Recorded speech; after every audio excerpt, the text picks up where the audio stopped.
ہمیں سب سے پہلے یہ بتائیے کہ جب حضرت علی رضی اللہ تعالیٰ عنہ کی خلافت قائم ہوئی تھی تو اس وقت بہت سارے جو اصحاب تھے انہوں نے بیعت نہیں کی تھی، اس بیعت نہ کرنے کی بنیادی وجہ کیا تھی؟ عوام الناس کو بتائیے۔ بسم اللہ الرحمن الرحیم۔ گزارش یہ ہے کہ اس کا ایک ہسٹورک بیک گراؤنڈ ہے، پس منظر ہے، بنو امیہ اور بنو ہاشم کا جو معاملہ ہے۔ بے شک۔ تو یہ حسد سے جل گئے، یہ کلاش تھے اور اخلاق سے بھی عاری تھے، بالکل صحیح، لوگ ان کو پسند نہیں کرتے تھے۔ بنو امیہ کو انہوں نے ٹھان لی کہ یہ منصب ان سے ہم نے لینے ہیں۔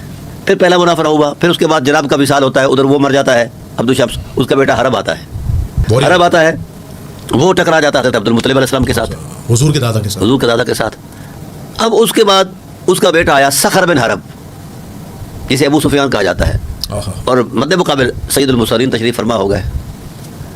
اب اس کو بھی وہی جلن، ٹھیک ہے نا جی، ابو سفیان کو محمد صلی اللہ علیہ وسلم سے جلن، ہاں جلن، کفر کی حالت میں، ہاں کافر تھے، ہاں یہ ایمان کی حالت میں بھی جلتے رہے ہیں اللہ جناب ابو سفیان سارے، یعنی مشرف با اسلام ہونے کے بعد بھی ابو سفیان جو ہے وہ میں آپ کو بتاتا ہوں مکے میں، آپ کو پتا ہے اہل سنت جل جائیں گے، آپ یہ اہل سنت ہوں یا اہل تشیع ہوں، مجھے ان سے اس لیے پرواہ نہیں، کہتے ہو تو صحابی رسول ابو سفیان، انہیں نہیں بیچارے کہ کیا پتہ ان چیزوں کو۔ صحابیت ایک تقدس ہے، نبی کو گالی دینا صحابیت ہے؟